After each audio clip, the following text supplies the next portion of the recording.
আগের ব্যস্ততা কার্যত উধাও এই মুহূর্তে। পার্থ চট্টোপাধ্যায়ের যে বেহালা ম্যান্টনে জনসংযোগ কার্যালয় রয়েছে, সেখানে পার্থ চট্টোপাধ্যায়ের একাকী সঙ্গী তিনি বসে রয়েছেন এবং তার যে জনবক্স সেখানে একটাও চিরকুটও পড়েনি। আর এখানেই প্রশ্ন উঠছে, পার্থ চট্টোপাধ্যায় জামিনে মুক্তি পাওয়ার পর দল এবং জনগণ সকলেই কি মুখ ফিরিয়ে নিল?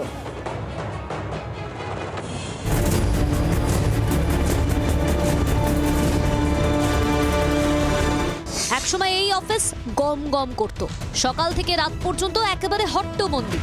1 মিনিটের জন্য বিধায়কের সঙ্গে কথা বলার সুযোগ সৌভাগ্য, সেসব এখন অতীত। একসময়ের ব্যস্ত সেই কার্যালয়ে বসে এখন কার্যত মাছি তাড়াতে হচ্ছে। এই মুহূর্তে আমরা দাঁড়িয়ে আছি বেহালা পশ্চিম বিধানসভার বিধায়ক পার্থ চ্যাটার্জির জনসংযোগ কার্যালয়ের সামনে। আজকে এই জায়গাটি কিন্তু পুরো ফাঁকা। একসময় বিধায়ক যখন থাকতেন সেই সময় মানুষকে জায়গা দেওয়া যেত না।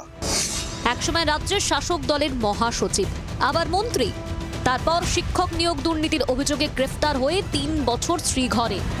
তারপর গঙ্গা দিয়ে অনেক জল বয়ে গিয়েছে। দল থেকে সাসপেন্ড হয়েছেন পার্থ চট্টোপাধ্যায়, মন্ত্রিসভা থেকে সরানো হয়েছে। জামিনে মুক্ত হয়ে সম্প্রতি বাড়ি ফেরেন পার্থ। খোলা হয় বেহালা ম্যান্টনের তার জনসংযোগ কার্যালয়ও, আর সেখানেই এখন একা বসে পার্থর এক কাছের সৈনিক। সূত্রের খবর, বর্তমানে পার্থ বেহালার বাড়ি নেই, শহরের এক বেসরকারি হাসপাতালে ভর্তি রয়েছেন তিনি। উনি বেহালায় কবে থেকে আসবেন এমন কোনো খবর কি উনি পাঠিয়েছেন? কোনো নির্দেশ আমি এখনো পাইনি, পেলে নিশ্চয়ই আপনাদের জানাবো। ওনার শারীরিক অবস্থা কেমন এখন? ভালোই আছেন উনি। জেল থেকে ফিরে জনতার কাছে তার গ্রহণযোগ্যতার পরীক্ষা দিতে চেয়েছিলেন পার্থ।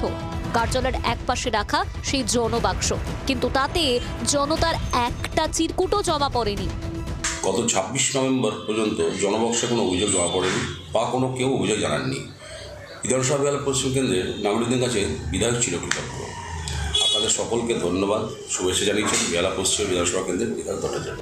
এসএসসি এবং প্রাথমিক শিক্ষক নিয়োগে দুর্নীতির বিষবৃক্ষ, তাতে আদ্যপ্রান্ত নাম জড়ায় প্রাক্তন শিক্ষামন্ত্রী পার্থ চট্টোপাধ্যায়। রাজ্যবাসীর একটা বড় অংশের কাছে কার্যত ভিলেন হয়ে যান পার্থ। তাকে লক্ষ্য করে জুতো পর্যন্ত ধেয়ে আসে।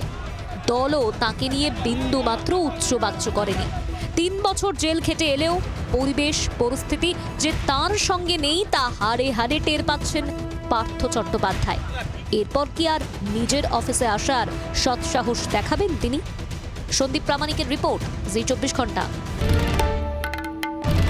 বাংলার আওয়াজ, বাঙালির আবেগ, জি 24 ঘন্টা।